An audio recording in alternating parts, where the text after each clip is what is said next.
दादरमधील पांढऱ्या पट्टीवरून मनसे आक्रमक आहेत. मुंब्र्यात पांढऱ्या पट्टी आखून दाखवा, संदीप देशपांडे म्हणतात. संदीप देशपांडेंचं जैन निलेश चंद्र मुनींना चॅलेंज आहे.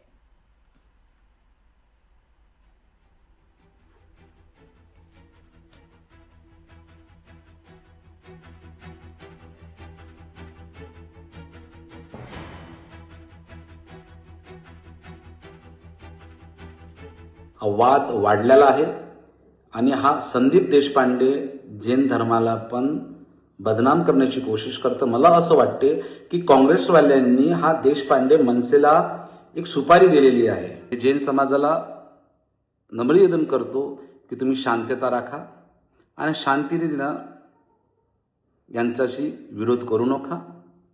समय और वक्त आने पर इनको जवाब हम सब मिलकर देंगे. तो संदीप देशपांडेला म्हणतो, मी आवाहन करतो की तुम्ही भेंडी बजा मुंब्रामध्ये कधी जाणार. ते दादर सारखा सहिष्णू भाग असेल, घाटकोपर सारखा सहिष्णू भाग असेल, इथे पांढऱ्या पट्ट्या मारणाऱ्यांना उलट माझं आव्हान आहे की एकदा जाऊन मुंब्रात किंवा पायदुनीत तुम्ही पांढऱ्या पट्ट्या मारून बघा. तुमची हिंमत आहे का? आम्ही तर आंदोलन करून दाखवलं. तुमच्यात हिंमत असेल तर तुम्ही करून दाखवा. त्यामुळे असले फुकटचे सल्ले आणि आव्हानं हे देणं मुनींना शोभत नाही. आम्ही जी कालपासून गोष्ट बोलतोय, जी भोंग्यांच्या बाबत बोललो, तीच गोष्ट याबाबत बोलतोय की प्रत्येकाचा धर्म हा त्यांच्या चार भिंतींमध्ये असला पाहिजे, रस्त्यावर नाही. गिरगावमध्ये मनसेचं आंदोलन आहे. पांढऱ्या पट्टी विरोधात मनसेचं आंदोलन आहे. दादर घाटकोपर नंतर गिरगावमध्ये देखील हा मुद्दा गाजतोय. या सगळ्याचा आढावा घेतला आपल्या प्रतिनिधी स्नेहा जाधव यांनी.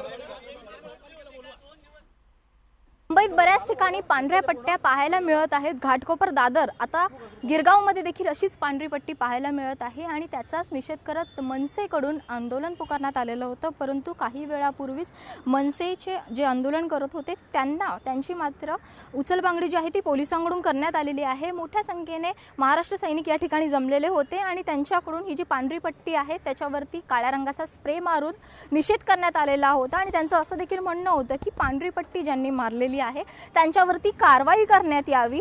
परंतु त्यांचं कोणी ऐकून घेत नव्हतं. असं देखील त्यांचं म्हणणं होतं की आमच्यावरती अन्याय होत आहे आणि त्यानंतर आपण पाहिलेलं आहे की पोलिसांकडून त्यांची उचलबांगडी झालेली आहे. त्यांचं संपूर्ण मत आहे की निलेश चंद्र मुनी जे इतकं म्हणत आहेत त्यांनी समोर यावं आणि त्यांनी याच्यावरती भाष्य करावं. परंतु आम्ही जोपर्यंत पांढरी पट्टी जी आहे ही पुसली जात नाही तोपर्यंत या विषयाला धरूनच असणार आहे. एकंदरीतच पाहतोय सर्वच ठिकाणी मुंबईत पांढऱ्या पट्टीचा वाद जो आहे तो उफाळून निघालेला आहे. महाराष्ट्र सैनिक ज्या ठिकाणी पांढरी पट्टी पाहायला मिळत आहे त्याच्या निषेधार्थ आंदोलन देखील मोठ्या प्रमाणावर करत आहेत. कालच दादरमधील आंदोलन देखील पाहिलेलंच आहे. संदीप देशपांडे यांनी प्रामुख्याने यामध्ये पुढाकार घेतलेला होता. तसंच आज महाराष्ट्र सैनिक यामध्ये उतरलेले होते. मनसेचे विभाग प्रमुख दिनेश पुंडे यांनी हे आंदोलन पुकारलेलं होतं, परंतु पोलिसांकडून उचलबांगडी त्यांची करण्यात आलेली आहे. व्हिडिओ जर्नलिस्ट आदित्यसह स्नेहा जाधव, लोकशाही मराठी, मुंबई. नाही, याला सर्वस्वी जबाबदार ना प्रशासन आहे. कारण हे प्रशासन आहे ना जैन लोकांना विकलं गेलेलं आहे. हा माझा स्पष्ट आरोप आहे. हा इकडचा आमदार मंगलप्रभात लोढा हा जैन विकास मंत्री आहे. हे प्रशासन जैन लोकांना विकलं गेलंय आणि पोलिसांनी मुद्दाम जाणून बुजून याच्याकडे कानाडोळा करतायत. जेव्हा आम्ही मनसेवाले जेव्हा इथे काळा रंग मारायला आलो तेव्हा पोलीस आम्हाला अडवतात.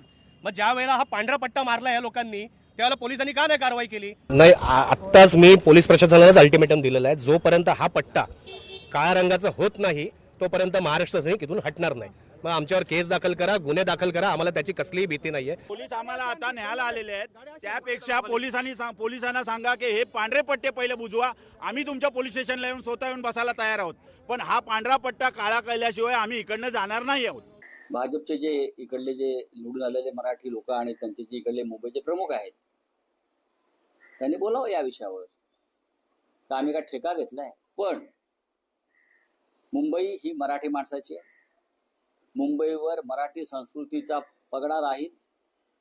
त्यासाठी आम्ही महाराष्ट्र नवनिर्माण सेना, काँग्रेस आणि राष्ट्रवादी काँग्रेस हे सतत संघर्ष करत राहू. बाकी हे सगळे जे खेळ आहेत ना हे तुम्ही त्यांना जाऊन विचारा. आम्हाला काय विचारताय? की मुंबईतला मराठी माणूस, मराठी संस्कृती यांच्या रक्षणासाठी आम्ही कटिबद्ध आहोत. लोकशाही मराठी ऐका, पहा, जागरूक रहा.